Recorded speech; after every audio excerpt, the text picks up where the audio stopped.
Well, there's not a great fun way to start the show today because Jimmy's had a rough time. You want to take it? Yeah, my dad passed away. I'm going to try not to get emotional because we're on video. But And it's absolutely okay if you do. Yeah, no, I know. I appreciate it. You guys have been so good. So thank you for your kind notes. And talking about you two, but everybody else as well. So my dad passed away on Sunday. I guess that would have been November 26th. He went in the hospital 1 week earlier. And if we go back 1 year, I'll tell a little bit of the story about how we got here. 1 year ago was the day after Thanksgiving. We had a family get together. We do these informal get togethers with my family where my cousin Jimmy, this is the Irish side of my family. My cousin Jimmy will invite everybody to meet at a brewery, or in this case, we all met up at the Rockville Center bowling alley. And I picked my dad up that morning, and it's an informal, like not a complicated dinner situation. It's just, hey, let's just get together, shake hands, hug, and have a beer kind of thing. And this was that day, and it was the day after Thanksgiving. It was about 30 or 40 cousins and friends and family, and I brought my dad there. It was right in his neighborhood, so I drove out and picked him up. And while we were there, he kept having a little bit of difficulty. He kept having to go to the bathroom, and then I realized he began to kind of say things that didn't make sense, but I didn't know that at the time. I was thinking he was talking about things I just didn't know about. And he became a little obsessive about where his keys were. And then he needed to go home. And so I took him home. And me and my siblings laugh about this. It's sad, but it's silly. It's sad, but it's funny. He wanted to change his pants. So we went in his bathroom, and he was in there for a long time. I kept talking through the door, Daddy, you okay? He's like, yeah, I'm fine. And then he comes out of the bathroom with his underwear on the outside of his pants. And I was like, is this how you always dress? I said to him, you guys could giggle. I mean, I know it seems silly to say this. I was like, what are you doing? He goes, I'm just getting dressed. But he said it so matter-of-factly normal. I was like, okay. I go, what? Your pants, your underwear, he's got his boxer shorts on the outside of his pants. I go, what are you doing? He goes, I'm just putting on clean clothes. I go, yeah, but do you realize what you've done? And he goes, yeah, this is what I always do. And then I was like, okay, something's wrong here.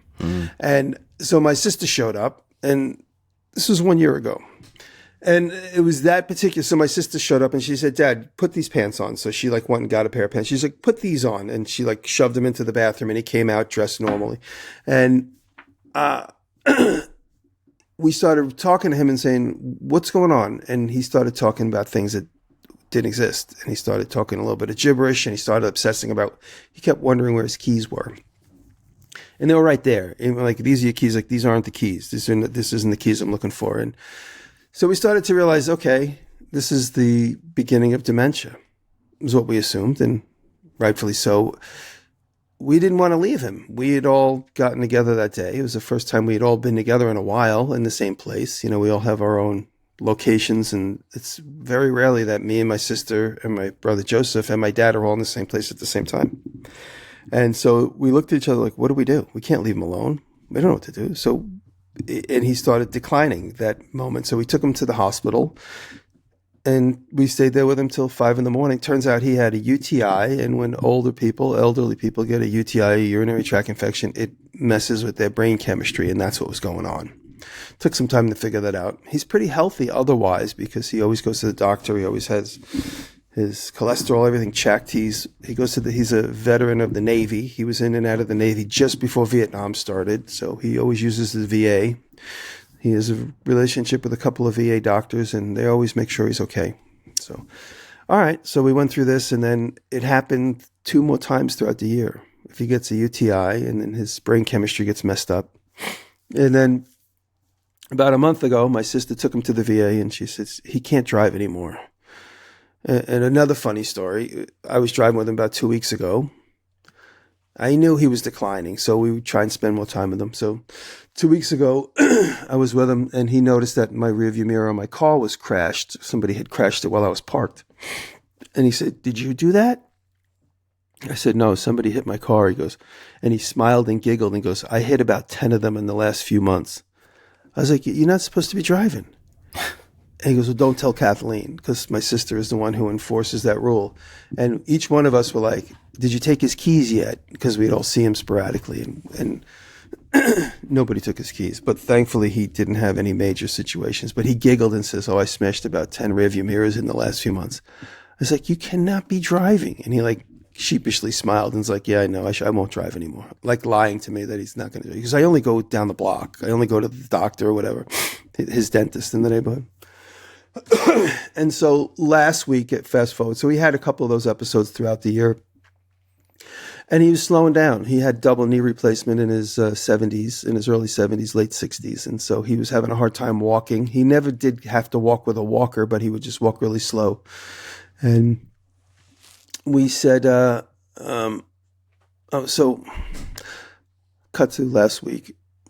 My brother John has a friend that lives in Long Island and went to visit my dad to say hello. And he called my brother John. He said, "Your dad is not doing good today. You should really send somebody to check on him." So John called my sister in New York from California. And my sister called the neighbor. And the neighbor didn't get over there until 2 hours later. And the whole time we're calling his phone, he wasn't picking up. My sister was out of the way, wasn't in the area. The neighbor found him laying in his living room, somewhat lucid, but he was having like a really bad, again, another episode. So they took him into the hospital that day. This was Saturday last week. And that's where he stayed. And he developed pneumonia right away. So he might have had a little bit of pneumonia while he was there by himself in his house. That and a UTI. And the doctors just kept giving him all types of, first sedatives to calm him down because he was getting very restless. And then also medication. And so he was awake on Sunday and a little bit of Monday. Half the way through Monday, he kind of went to sleep and he never woke up again. And that was basically it. I saw him Wednesday, and we had some family stuff on Thursday, Friday, and Saturday, just in various different places. And my sister and my brother were going and seeing him, and they kept saying, "Don't drive all the way down. He's the same. He's just sleeping. He's not improving and he's not declining." And so Saturday, we made a plan. We were all going to meet there and spend Sunday with him there at the hospital. And my sister called me Sunday morning and said he passed away in the middle of the night. And I know it seems really tragic. Obviously, it is tragic, but he lived to be 84 years old. And we knew the next step was going to be talking to a social worker about where to put him if he was going to go into a home. And, that it's a gut punch because he's not the kind of guy, even in the hospital, even while he was, even while he was incapacitated, he was trying to pull at his wires. Looked like he was kind of having a nightmare, like in the beginning, and then he finally slowed down, but he's trying to pull at his wires. We were laughing, like, he's in a nursing home. He is not going to be told what to do. He cannot be sitting still. He's not going to be able to be told what to do. And so we dreaded that. And, and like I said, it's kind of a godsend that we don't have to go down that route. But that's the story. And he's going to be 84 on December 3rd. And he was, my brother Joey said it, and this might make me cry. Joey said he was never a womanizer. He was never a drinker. He was never a lie. He never told a lie in his life. All he ever did was help people. And so Joey said, old age is getting him.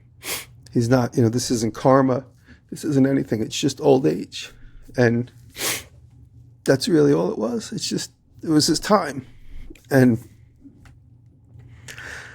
I'm glad for the few times we got to spend together most recently. Me and Rachel went to go see him about 2 weeks ago. That's when he told me about the broken windshield, broken side view mirror. And while we were having lunch, I could tell he just was not himself, but he was himself underneath this facade of this very, very elderly man. And I just turned my camera on, my little pocket camera, and I just set it on top of the salt shaker, and I just filmed him for like 20 minutes. And it was really the last time I got to see him was that day. And I'm glad that I filmed him. There were several moments in time throughout this past year that we were driving in my car, and I had my dash cam, and I turned my dash cam around and filmed the two of us talking and driving in the car. So I'm going to maybe put together a couple of clips of that if there's anything funny and interesting, usually it's stuff that nobody can see, because my dad had a very free way of telling everybody his opinion about things. So I'm going to try and do a couple clips like that to see, it might be funny to honor him, if ones that I could show. But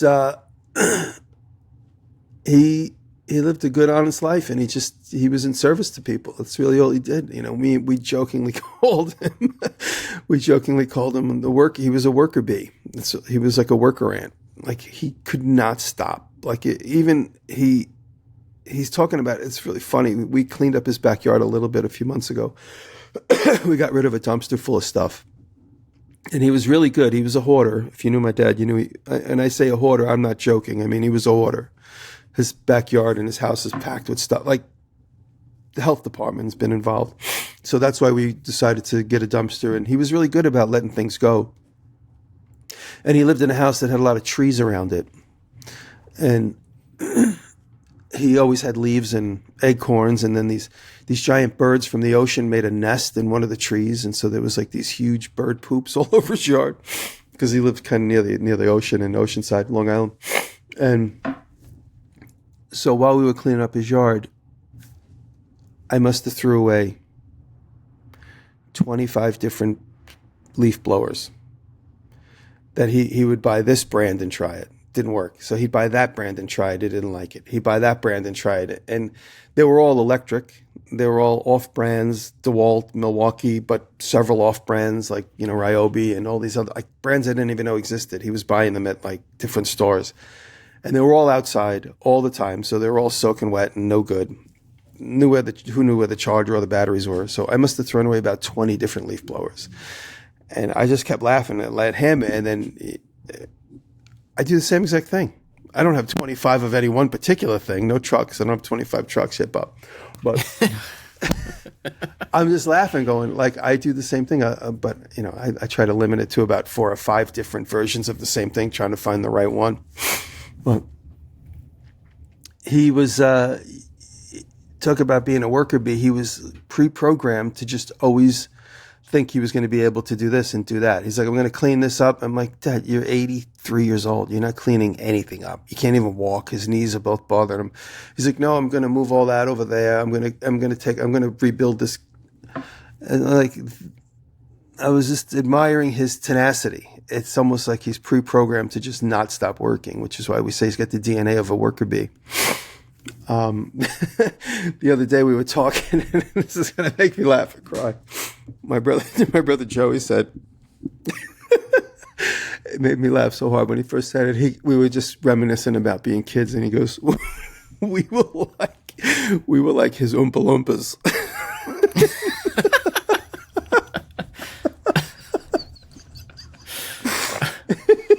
He said, we were like Oompa Loompas. He had us always ready to work. He said, Joe said, do you remember sleeping with your eyes open? Always ready to go to work.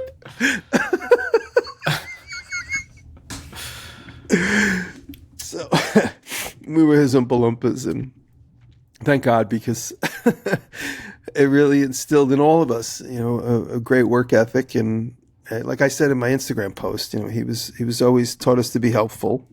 And he didn't really explicitly say, you have to do these things, you have to do those things, you should have to be helpful. He would just do them. And we just, just following along. Like, that's what he did, that's what we should do. And he was always, we would all roll our eyes when we were kids everywhere we went. He would stop and talk to people and find out everything about them. And we traveled across the country when I was real little. I could hardly even remember this, but I do remember a few times where we were in the car and he's like talking to the gas attendant. He's talking to the guy at the 5 and dime store, just making friends, like just chatting up and just talking to anybody for any reason. And I think all of us got that sense from my dad. I could certainly find an interesting conversation anywhere you go with anybody about anything. So, he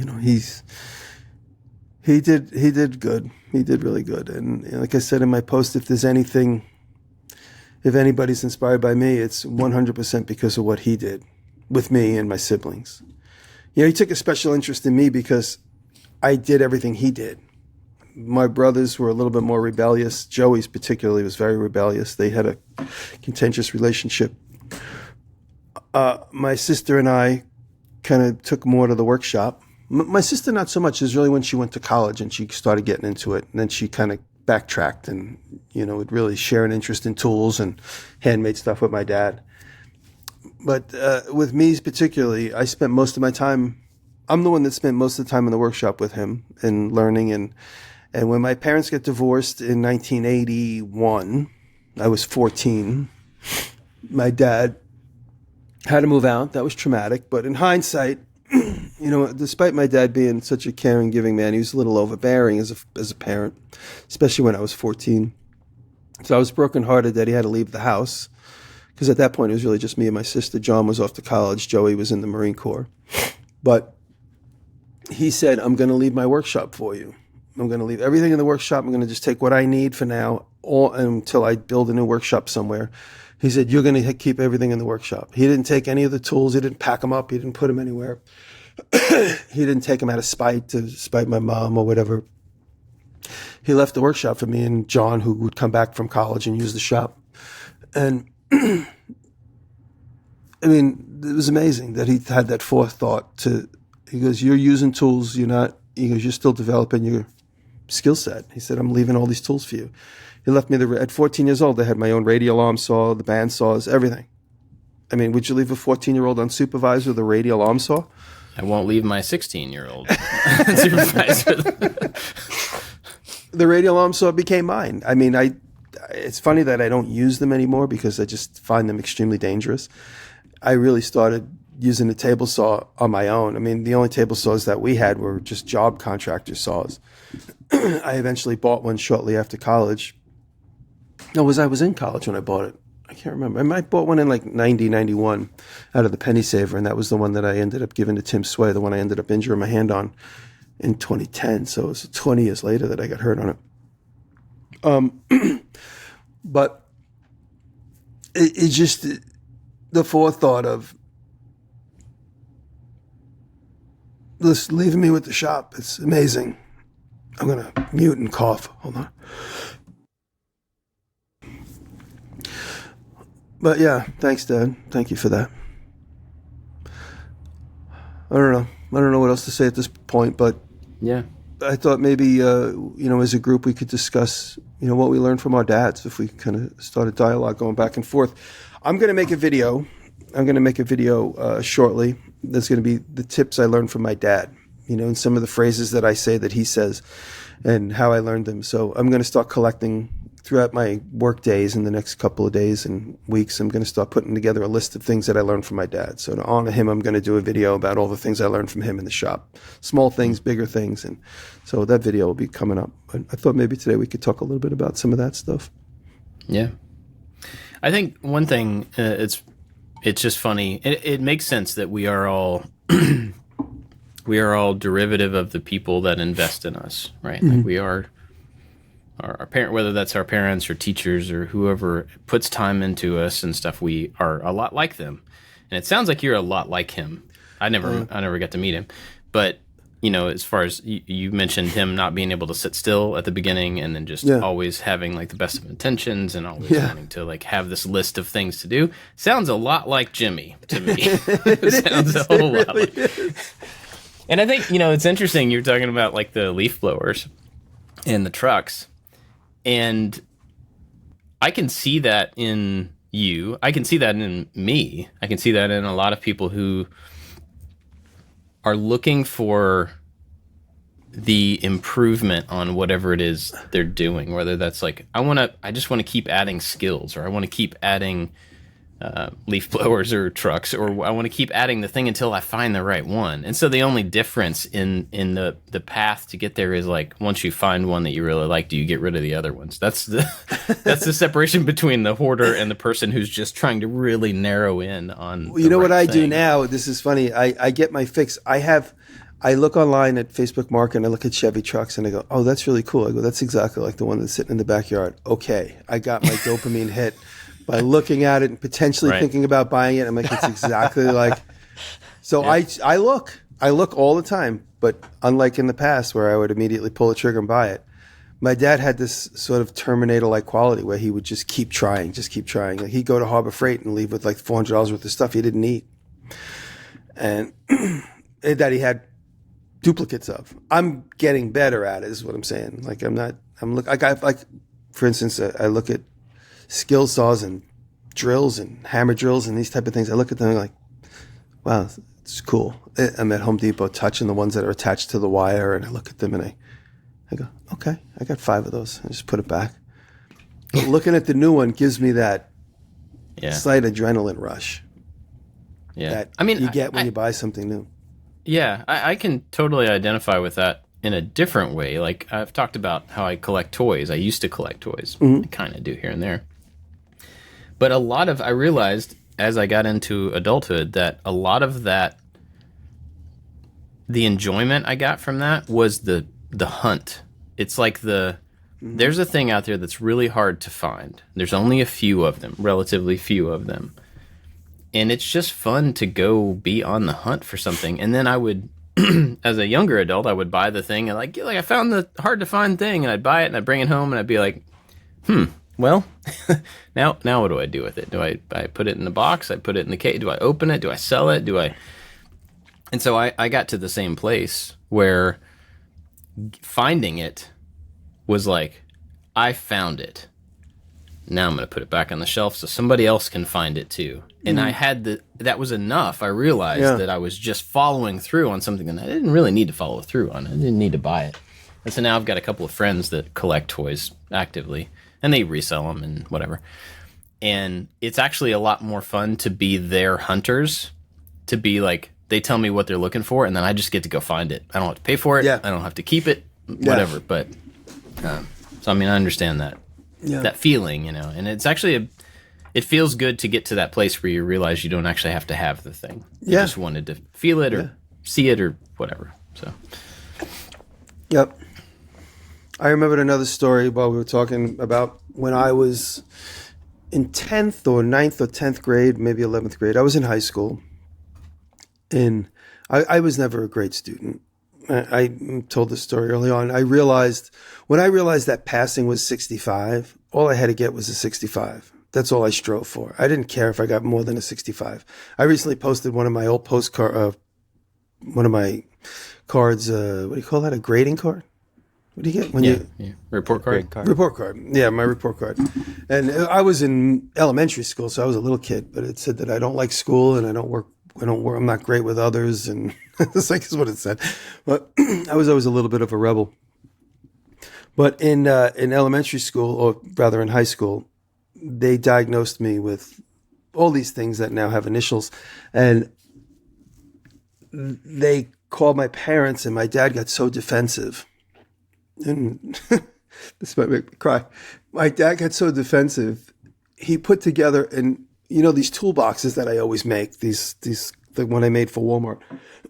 I made one of those when I was like 10 years old.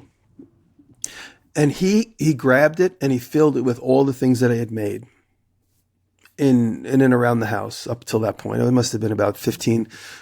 And even though him and my mom were divorced, he would still come to the house, and he put together all this stuff that I had made and the things that he had personally saved. And he put them in a toolbox, and he brought him to talk to the guidance counselor to show that I'm not disabled. That whatever they try to say, I wasn't even offended. I didn't even care. I was so detached from school. They can call me anything they wanted. It didn't bother me at all. I kind of laughed at it. But he was offended, and he wanted to show them that I had these certain skills and that I wasn't like other people, and that I'm not book smart, but I make things with my hands and all this type of stuff. And my dad, I remember the teachers were, your father's so proud of you. And, the teachers were all like slightly offended by my dad, but at the same time understood, where he was coming from, and really did appreciate, what he was trying to say and what he was doing. And because of that, actually, so I'm remembering this in time. Because of that, because he brought in all those things. I was in ninth grade. This is when it was, because I remember now the series of events. Because he brought all those things in that I had made, and he showed the teachers that I wasn't just an average kid who, was going to be good in English and math. Because of that, the guidance counselor said, maybe you need to go to BOCES and go to some sort of design hands-on thing. And so she showed me the curriculum for BOCES, which is the Board of Cooperational Educational Services. In Long Island, we had it. And it's where you would go for vocational school. As a direct result of him barging into the guidance council, like without an appointment, just showing up and like it's probably a scene from a movie. I really wasn't there, but I knew it happened. They suggested I go to BOCES, and that was why I went to architecture school. Oh, wow. And I didn't even like put two and two together. I mean, I'd always known that was the case, but it's the first time I've talked about it in 40 years. That was why I went to architecture school. So from 10th, 11th, and 12th grade, the following year I signed in, my dad got me in architecture school. We looked at everything. Do I want to be a boat mechanic? No. These are all the things this particular school offered. Boat mechanic, home restoration and carpentry, and obviously dental work, welding, machining, all these sort of vocations that are hard to come by these days.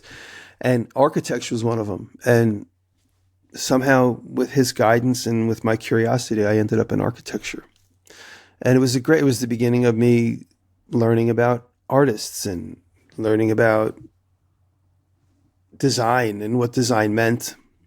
And, we were challenged with conceptual problem solutions in architecture school. It was the first time. So from 10th grade, 11th, and 12th grade, I spent half my day in architecture school. And it was coupled with math because there was so much engineering involved, and I was really bad at the math. I had to cheat because it was all Regents. It was in New York State. I don't know if that's every in the country. I don't know. It was Regents National. It must be, right? Regents exams. It's not here. No, not that I'm aware of. Regents exams was like, I always kind of half paid attention to all this crap. But Regents was like a state national. It was like a national standard. So everybody had to take the same exact type of math. So it was Regents, geometry, physics, and calculus. And I just got more and more complicated and more detached from it. So to graduate high school, I had to pass my final Regents in my final senior year for calculus. And I said to the kid in front of me, I was like, could you please do me a favor and let me cheat off you? I said, this is really just a survival tactic. I said to the kid, I go, I'm not going to, and he was friendly with me. He goes, sure. So he just like moved his elbow, and I was able to cheat off of his worksheet, because you had to show work on like the yellow page. Like you had to show like how you got to the answer. And wow. And again, for me, as long as I got past the finish line, 65, and I got like a 68 or something to pass. So I was able to pass. And yeah, that's funny. I'm just remembering that in real time. That's how I ended up in, because he came in with an armful of all the crap that I made that was around the house, bandsaw cutout letters and stuff. So, yeah. That's awesome. Yeah. And I mean, the reason I'm telling everybody this is because so many people knew him. He came to Maker Camp, and so many of the fans really got to know him. And a lot of the fans that lived in around Oceanside would see him and talk to him. And, some of the fans that knew him would see him at the flea market in Belmore on the weekends and talk to him. And he was always so proud. And, he was always so proud that I spray painted my name on everything. He would always say his father would be so proud if he was able to see all this stuff. Yeah. His dad was my grandfather, who I hardly knew. He died in 1970. I was 3 years old. He worked at the sanitation plant in Brooklyn, and I'm trying to think. I don't know any of the years, but my dad was born when his parents were in their 40s. My dad was in an accident.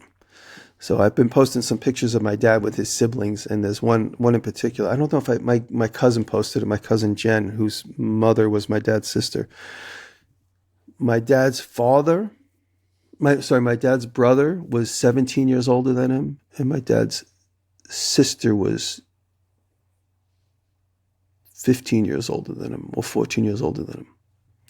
So my dad was a total accident. And when he was growing up, all of his cousins were older than him because he was in an accident. So all of his first cousins, all of the relatives. My dad's grandfather had a barber shop on 4th Avenue in Brooklyn, and there's somewhere these pictures that said Diresta on the windshield, like outside on the window of the place, painted in like gold lettering. It was my great grandfather John, and my dad would say that all the cousins would get together on holidays at the barbershop, and all my cousins would tell me that my dad was a little brat because he was the youngest, and everybody was done with kids. They were all like teenagers, and my dad was the youngest, and all the cousins and all the aunts and uncles were done with kids.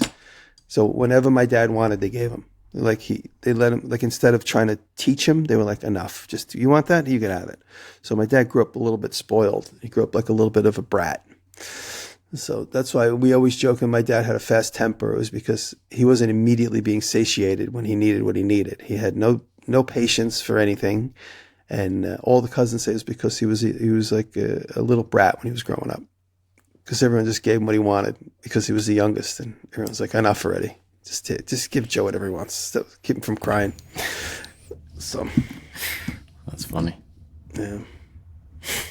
So that's it. I mean, so many fans saying so many beautiful things, and at the moment, I think it's pretty locked in.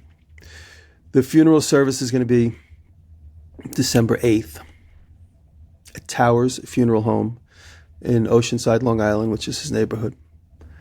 And they told us so many people are already calling and asking. They told my sister who's been in touch with them for the arrangements. And they said that the phone is ringing off the hook. They want to know when the service is. So it's December 8th. If anybody lives in Long Island, you want to come and pay your respects, you're more than welcome to. Towers Funeral Parlor, Oceanside, Long Island, December 8th. There's two windows, like I think it's 2 to 4 and then 6 to 8. He's already been cremated, so there might even be just an urn there or something. The reason it's a few days out is because John, my brother John, has scheduling issues.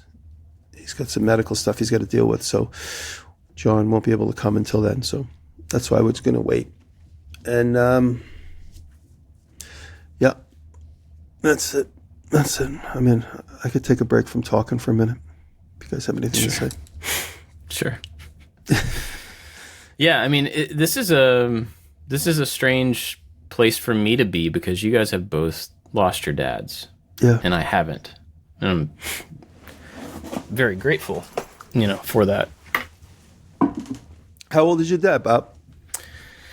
I'm really bad with ages. 70. It's born in 46. 77, I guess. Oh, so he's young. Yeah, still very active, still great and doing lots of stuff. He's over here all the time. Yeah, he retired from dentistry quite a few years back. And they actually moved. My parents moved from the house that I mostly grew up in to a house down the street from us. They live like 3 doors down now. In this last year, so they're close. We get to see them all the time.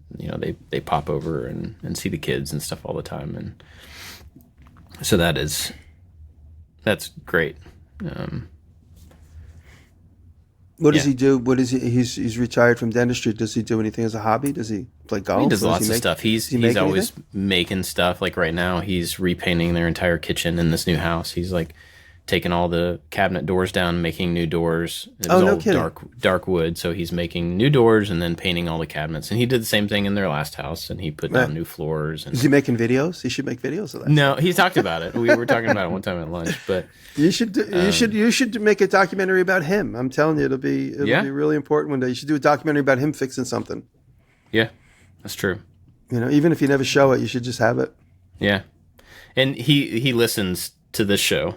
My parents have listened to this forever, which is really cool. They've always been incredibly supportive. But yeah, he's like a Patreon supporter and, all that type of stuff. I mean, you guys have met him. Like they've come to, like, they came to the Boston event. They came to Boston for our 100 episode, and they're always at all this stuff. Yeah, they're great. Yeah. But it is weird in that, I'm blessed to still have him and there's not a guilt to it, but like it's hard for me to relate a little bit, and like I feel bad about the fact that Oh, don't feel bad. you know, and I don't feel bad that I have my dad, but you know what I mean. Like there's a difference in relation to the topic. So, well, it's funny. I was gonna say something. Well, I don't know. It's just I don't know. I'm at a loss of words for the moment. yeah. I'm just glad that it was really hard to see my dad not be the strong man that he wants to be this last year, and him slowly slowing down. It's funny when the day we cleared out the backyard and the dumpster was there about a month and a half ago, and we were throwing things into the dumpster. He kept going into the dumpster and taking certain things out.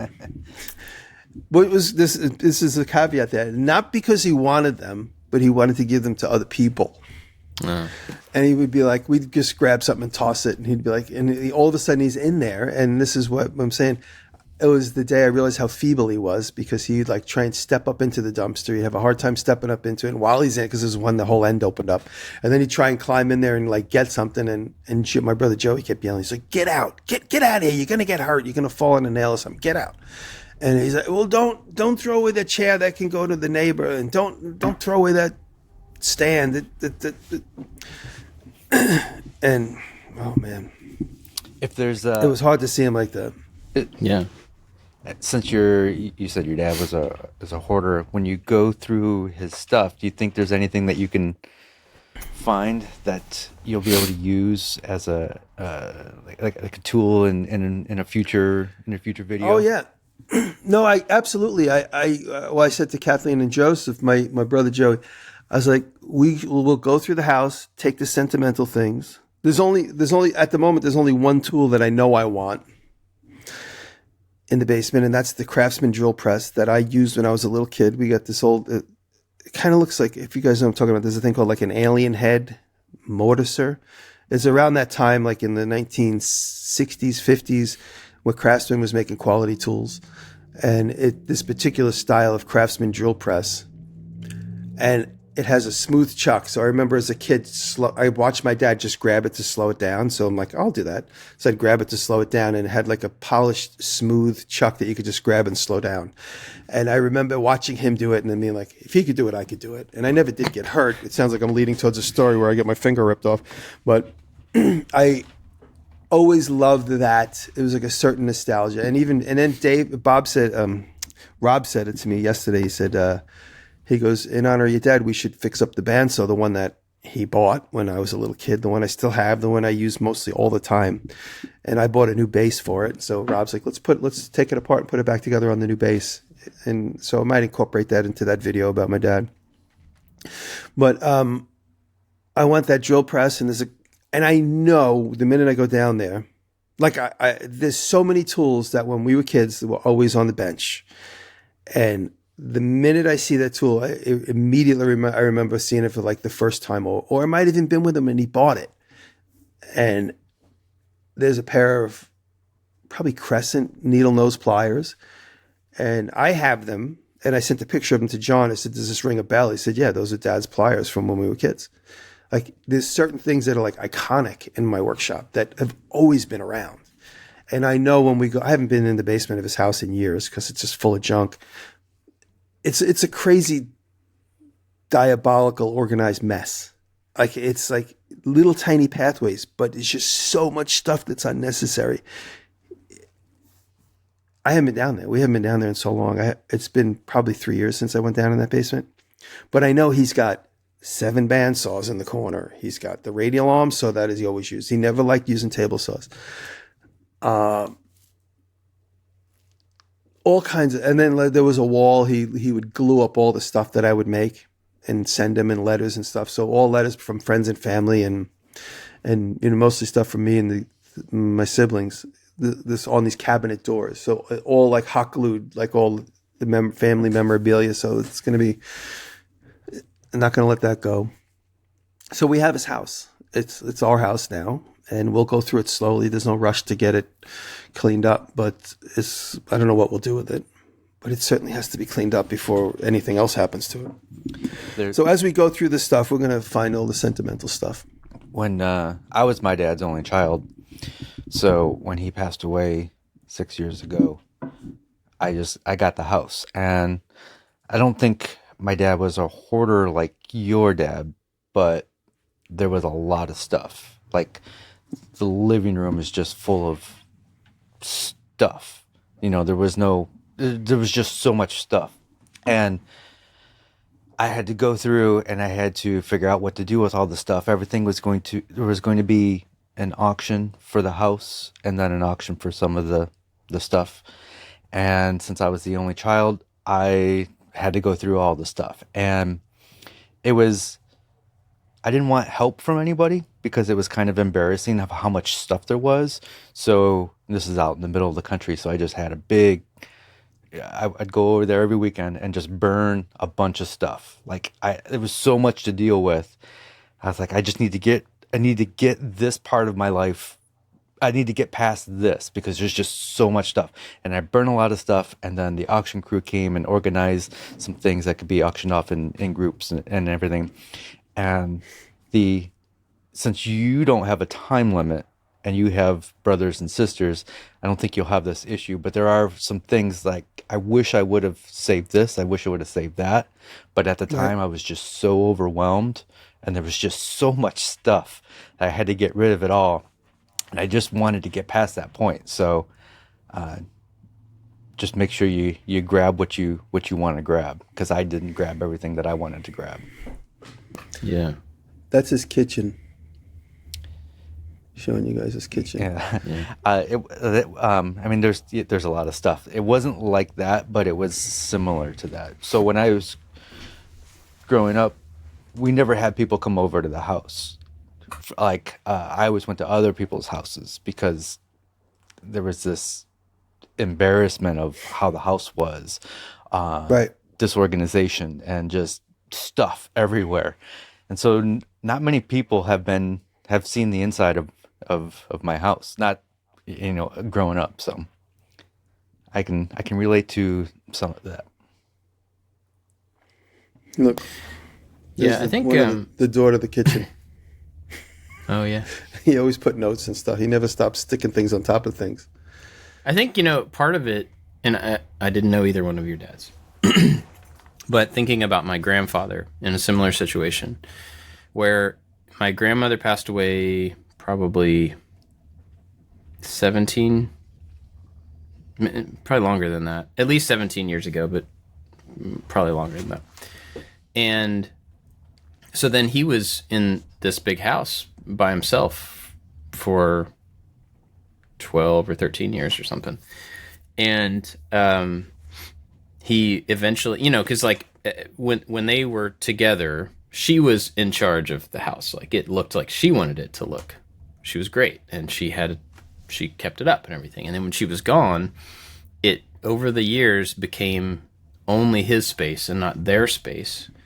And so this kitchen, for instance, like you were showing the picture of the kitchen there, the kitchen that we all came and ate meals in and stuff, over time eventually turned into his painting studio. And I've got a picture similar to that one of where our dining table is, and it's just this little desk surrounded by easels. There's probably 10 easels with different paintings in different situations, and there's a TV in the corner, and there's just paintbrushes everywhere, and there's and it's the best light in the house. And so he decided, this is my house now, whether he meant to decide this or not. Yeah.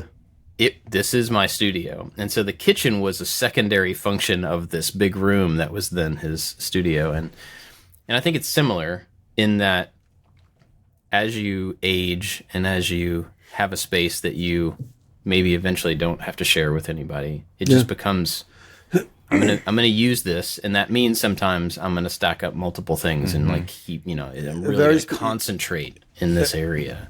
A real specific example is my dad was, when my parents got divorced, my dad gravitated towards a woman that we all knew, Catherine. She kind of became my for lack of a better term, my stepmom. They never did get married, but they were together for 25, 30 years. I don't know. She passed away in 2010 of cancer.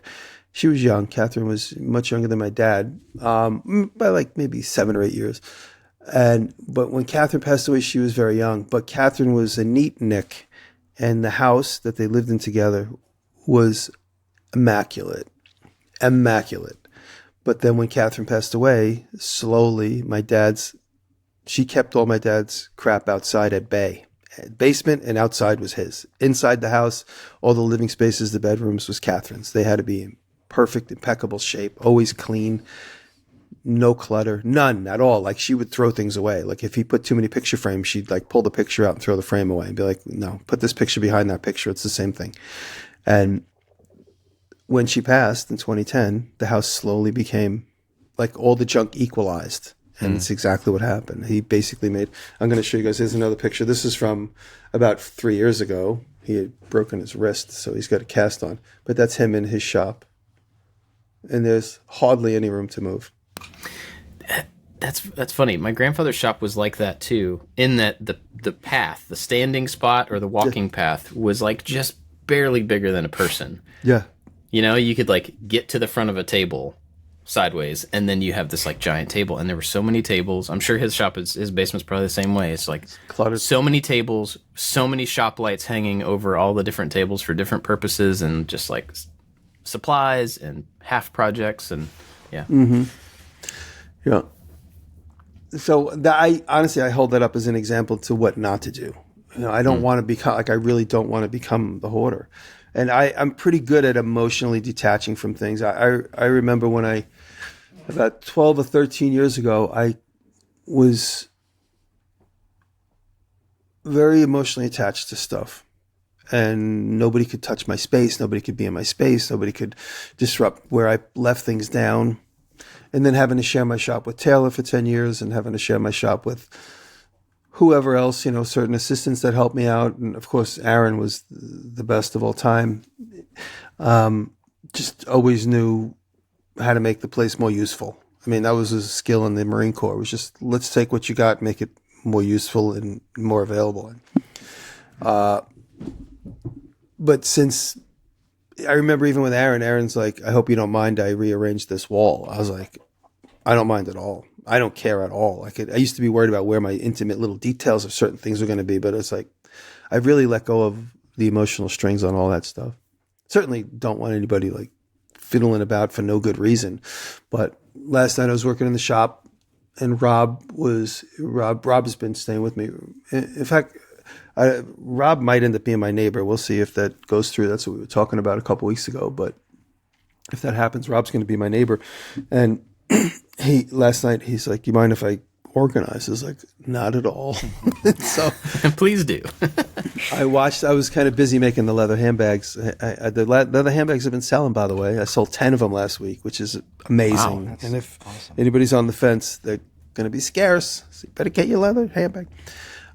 So I was making leather handbags, and Rob was in the background cleaning. And all the little bits and pieces of wood that I would pick up and touch and go, I could probably get something out of this. And so I leaned it back on the wall.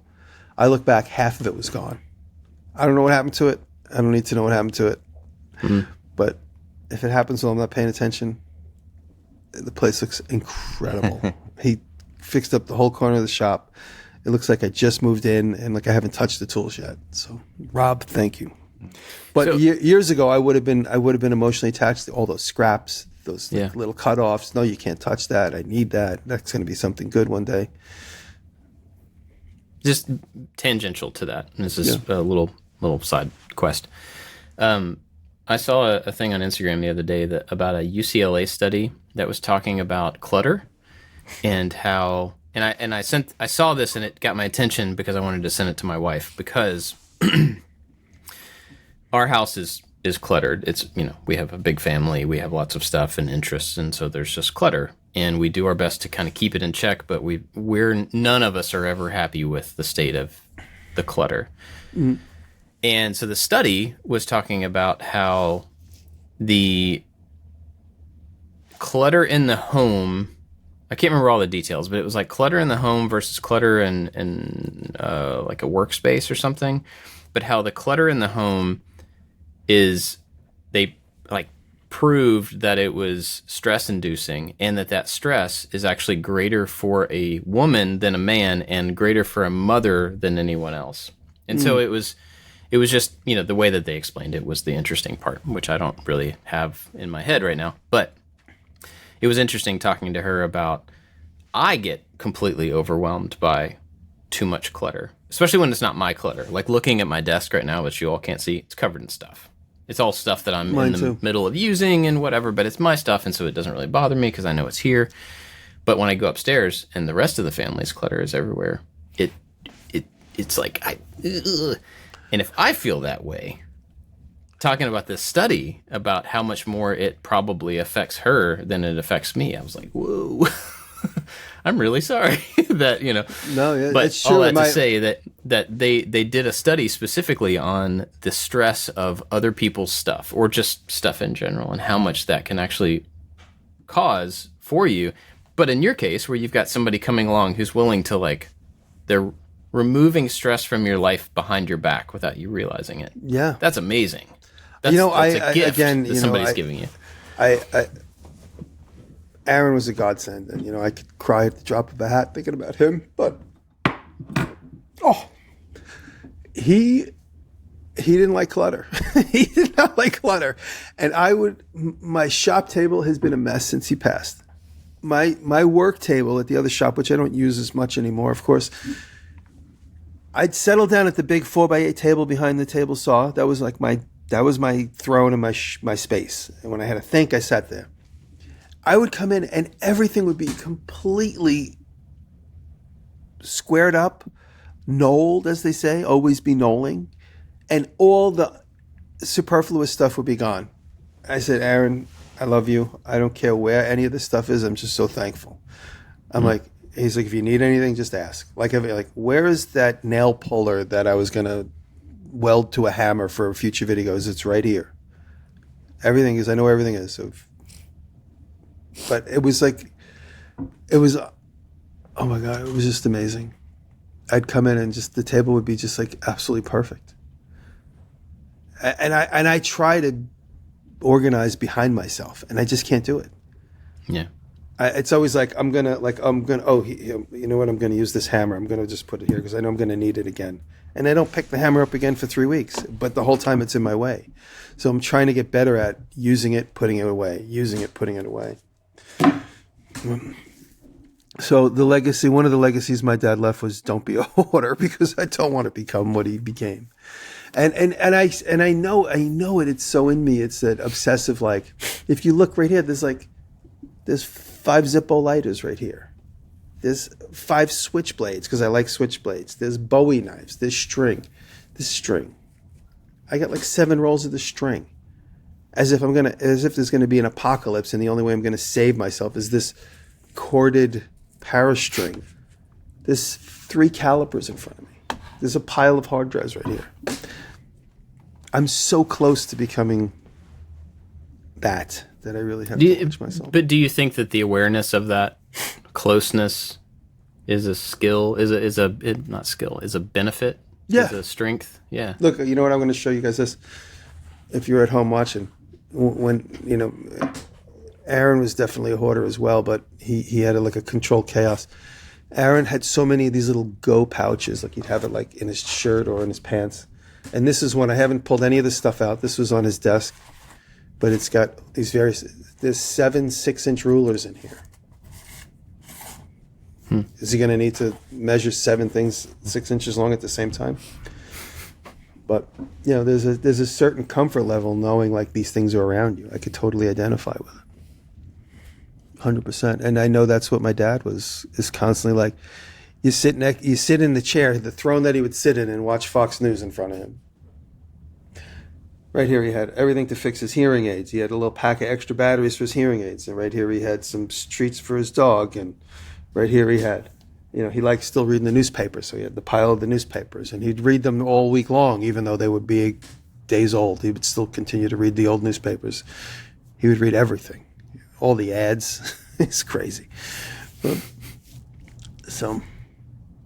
Yeah, I don't know. I don't know. Yeah. Well, I'm glad to hear about him.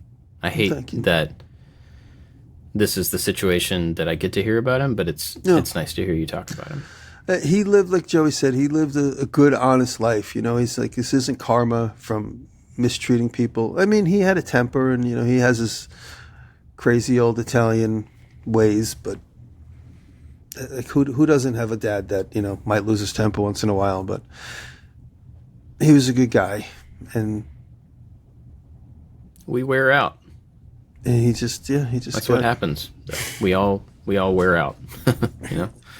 I remember when his knees started going, and he had a hard time bending down, and I'm 56. He got his knees replaced in 10 years from now. So he was like 66, 67. So in 10 years from now, I can't imagine getting my knees, double knee replacement at the same time. I told him when he was getting his knees replaced, why don't you add a couple of inches to yourself? I said, they're doing both at the same time. He's like, I don't know. Can I ask the doctor? I'm like, yeah, why not?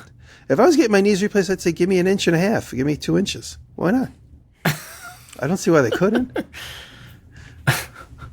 He's like, nah, I can't do that. I'm like, I'm not sure how that works. perfect opportunity. I mean, half the parts in there are fake, so why not just make them a little longer? My mom had both of her knees replaced and both hips, so we call her she's like a half a mom. There's only half of her left. And is she mobile, good enough, or is she achy? She's achy. She's not very mobile. My dad always complained when he got his knees done. He never was like, I'm glad I did that. Yeah. Yeah. But the consequence was he was getting cortisone, or what do you call it, steroid shots in his knees all the time. So. Yeah, Jenny's dad has had, I think, both knees and a shoulder replaced or something like that. But yeah, same kind of thing. It fixed problems, but then never got like full mobility back, you know. My brother-in-law, who's actually just a few years older than me, maybe 5 or 6 years, is getting a hip replacement soon, because I guess they said that, you know, down the road, if you do it now, it won't be that big of a deal, and you'll be able to get back to 100%. If you wait another 10 years, you won't be able to get back to 100% after the surgery. So it's kind of weird that as a relatively young person, he's getting a surgery like that, but he's getting ahead of it for that very reason, you know. So, but well, you know, thanks for sharing that. I don't want to belabor that. I don't want to force you to talk anymore about him or anything, but I'm really glad to hear. No, I wanted to share because so many, like I said, I wanted to share because so many people knew him. So many people saw him on some of the various TV shows, and, you know, I used to put him in the vlog when I did the vlog. So I just wanted people who knew him personally, got to know him, and people who knew him through the screen. Just wanted to talk a little bit more about him. I mean, my dad was a New York City fireman. He went in the Navy right after high school, and from the Navy he got out like 61, maybe 62. Like I said, just before Vietnam started.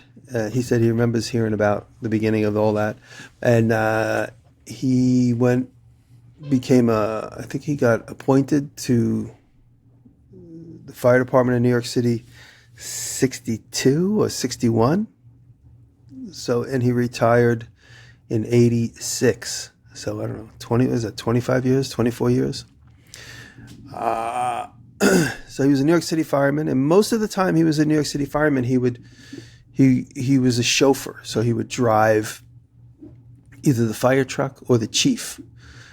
And there was a moment in time where he drove like the head chief of everything. Like he drove like the main guy, like the most important guy, or one of the most important guys. And he was always in Manhattan with him, driving from like meeting to meeting. My dad would drive it was Hannibal Buress's. My dad would drive the fire SUV. Did you ever hear Hannibal Buress's bit on the fire SUV? He's like, what is it supposed to do? He's like, is that going to be the whole bit of Hannibal Buress? If you know it, you know it. So my dad would drive what was interesting, it was really the first time my dad got cultured outside of Long Island. My dad grew up in Queens, Rockaway Beach, and then moved to Long Island and never traveled. He never wanted to go anywhere. Never went to Europe, never was interested in it. But when he started traveling for the chief, driving the chief around the city, he would go to Chinatown. He would go to Little Italy. He was in all these places all the time, and he actually started. He took a huge. He developed a huge love for Chinese food, but not just eating it, but making it. He bought a wok and he went to classes to learn how to cook Chinese food. There was a moment in time where everything we ate was cooked in a wok. Because he would go to the city, like he got culturally exposed, and it was pretty amazing. Looking back now, I'd be like, "Oh, we're going to eat out of the wok again tonight," you know. But it was pretty amazing that it goes back to his sense of curiosity. He was always curious, and then when he retired, he just started doing carpentry work, and that's what he did. He was a hired carpenter. He never wanted to be in charge of anything. He just wanted to be hired to do the work, get a day's pay, and leave. He never wanted to be in charge of insurance. He never wanted to be in charge of guys. He never wanted to be in charge of the client. Although he did small stuff like I would do. But when it came to like big construction sites, he would be like the main finish carpenter. And he would have guys working with him, but he was never in charge. He wanted to just show up. He had a truck full of stuff that could solve every problem with his truck full of stuff, and he could leave. And when he went home, he never had to talk to the client. That's what he liked. He wanted to keep it easy. He always wanted to be able to just like leave the job if it didn't work out and go to another job. He never wanted to be strings attached. So he was basically just a hired missionary when it came with carpentry tools. And that's the way he liked it. And his truck was like Mary Poppins' bag. He always had every solution in there. In fact, about a month ago, he had his truck he hasn't used in 10 years full of all the tools that he's ever used. It was just parked there, plus all the tools he put in it as a cabinet while it wasn't moving. And he gave it to one of the guys that he knew from the flea market. Guy Peter, a sweet guy, came. The truck hadn't run in 10 years, and he came with a tow truck and took it. But my dad spent the days emptying it out. And he's like, "You got to get over here. There's so much stuff that you could use that's been in my truck for 10 years." And he was so excited to. And when I went out there, he never did show it to me. We just went out to lunch, and he's like, "Look, I go, Dad, let's just spend time together having lunch." He's going to sit there and hand me 700 things I already have. So I'm glad we went to lunch and we didn't sift through the tools. So everything seemed to happen in time. We got rid of all the junk, you get rid of that truck, and now here we are. So, yeah. Well, I don't want to cut you off. Yeah. If you have anything else to No. about, That's it. That's it. I'm sure. Like I said, I'm really gonna do something fun with that video that's developing in my mind. That's gonna be a nice video. I'll talk more about it then. Cool. I'm looking forward to that. Mm-hmm. Well, big thanks to our Patreon supporters who make this possible. Make it possible for us to just talk about life and do the things, talk about the things that we do all the time and stuff. And we're really grateful for them, especially Corey Ward, Albers Woodworks, Works by Solo, Chad from Mancrafting, Chad's Custom Creations, Rich at Lowen Designs, Odin Leather Goods, Sean Beckner, Scott at Dad It Yourself DIY, The New Janky Workshop, Warren Works, Michael Manedjan, The Web Ranch Specialties, and Crabtree Creative. They're above and beyond, top supporter. Thank you, guys. They really chip in. So many nice messages too. Also, people like Jay Lynn. Thank you, Jay. Yes, I'm sure I hope you've gotten a lot of great messages. A lot. I mean, it's comments galore. You know what's amazing too is how many people I actually know that I've actually met or had an interaction with. I mean, you have a really gigantic personal circle. It's not like, you're no Ryan Reynolds who has has all these, everybody knows who you are at a big distance. You know a lot of people. I got 1,400 comments on that post where I showed some old pictures of my dad and some new pictures of him. 1,400 comments. It's got 11,000 likes, which is probably, I think that's probably the most. I think the only other one that has more likes, I think I got 14 or 15,000 likes with a picture of me and Nick Offerman from 10 years ago. But that's just amazing. And I'm trying to go through when I have a minute, I go through and just hard and read every one of them. So every one of them will absolutely get read. If it hasn't been acknowledged yet, it will be acknowledged. So thank you, everybody. That's great. Well, if you guys have anything to recommend, we can do that, or we can skip it this week. What did I have to recommend?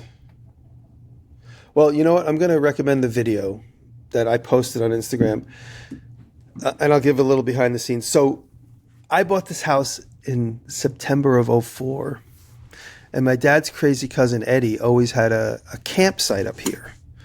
But his campsite is in Lake George, which is 100 miles past my house. So I'm 150 miles up from New York. That's 250 miles up from New York.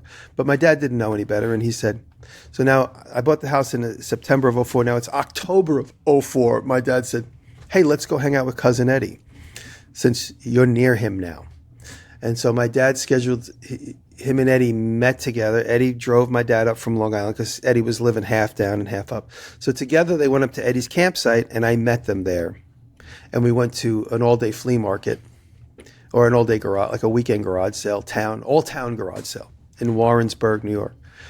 And when I got there, I was like, this is going to be a fun day because my father and Eddie were first cousins and best friends, and Eddie was a few years older than my dad, like I was saying. And so I said, let me bring my camera. So it was 19 years ago, because it was it was a week, 3 weeks after I bought this house. And we went to, and when I got there, my dad was completely infatuated with Golden Corral. He had never been to a Golden Corral, and he was just amazed with it, how much food was available, how cheap it was, how much you can go up and eat as much as you want. And my sister said Dad was fat as a house. My dad lost weight since that video, but that was when he was very heavy. So it was 20 years ago, so he's 84 now, so he would have been 65 or 64, something like that. Which is unbelievable to me, that because he still looks much older to me than he actually was in that, but that's because he's my dad. So I'm going to give you guys the video that I made 14 years ago of my dad and Eddie talking about Golden Corral. I never ever did show any of the flea market stuff in the video, which I did film. It's just them just obsessing about Golden Corral. It's hilarious, and the two of them talking about. It's only a few minutes long, so it's the name of the video is Dad and Eddie Go to Golden Corral, and I posted it way before I started doing YouTube on a regular basis. So it's in one of my older videos. That's like not titled, as a maker video in any way. So I'll send you the link to that. That's amazing. I've only been to a Golden Corral once, maybe 15 years ago, and it was later in the day, and it was already just destroyed, and it was disgusting. But yeah, of course, I probably went up and got 3 or 4 plates full. My dad and I used to go to Ponderosa Steakhouse, and we used to go there too. Those little chicken drummies were so good. We always got ribeye, and I miss Ponderosa. I know there's still some around, but all the ones in my area have closed. The closest one is now in Detroit, and I've joked about making the trip up to Detroit just to go by myself and get a ribeye and eat some crappy mashed potatoes. So going to Ponderosa with my dad is some vivid memories. So my pick this week is a channel called Workshop Companion.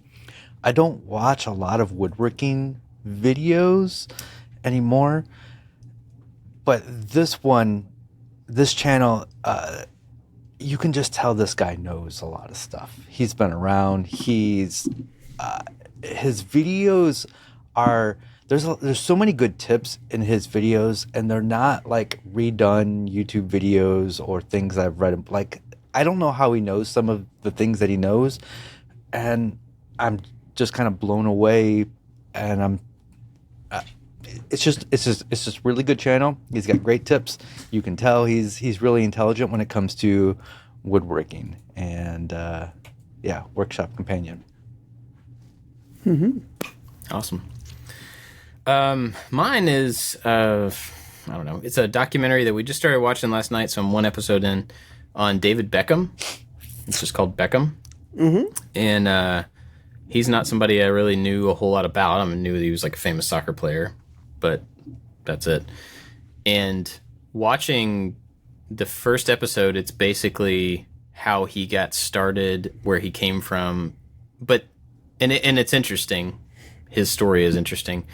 But it's actually a really well shot documentary. Tons of old footage, old being early 90s probably. but just kind of behind the scenes stuff of when he was a kid and when he's married to one of the Spice Girls. And so when she was younger and her early, how they met and all this type of stuff. But there's one of the things that I thought was really interesting about it, there's a lot of shots where it's like the view that if you're watching the video, it's like the view that you're seeing right now, where it's right centered on my face. Big face fills up the entire screen. And they're filming from the front of a person watching a video. And so they're filming this direct reaction, this like flat, not side view reaction to something. And you can kind of just barely see an overlay on the screen of the thing that they're watching sometimes, but not always. And at first I didn't really understand what was going on because you just see this big face and they're kind of reacting and smiling. But they do it in a way that overlaps the description of what they're watching and it's their reaction to it. And I don't know, I'd never seen it before. It's kind of neat, but it's a pretty good documentary so far. At least the one episode I watched. And he's a far more interesting person than I would have expected. It's made by the documentary is made by Fisher Stevens, who's an actor. Really? Yeah, because Fisher Stevens was on Mark Maron a few weeks ago, and he talked about it. I didn't know that. He's a filmmaker now, among still doing character acting. Pretty sure that's who it was. Wow. Yeah, he's been in tons of stuff. Yeah. He was in Short Circuit.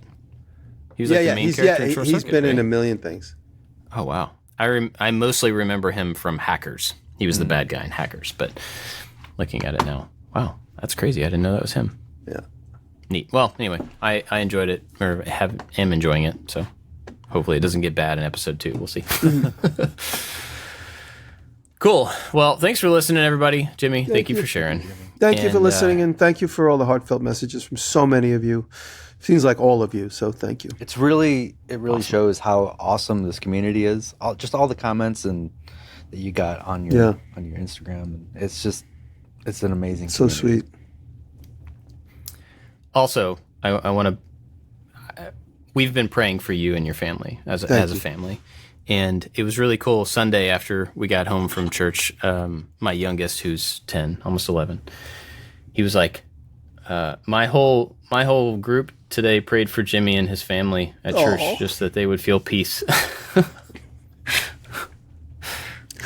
Making me cry, Bob. Thank you. Ginny sent me a nice note, so thank you, Ginny.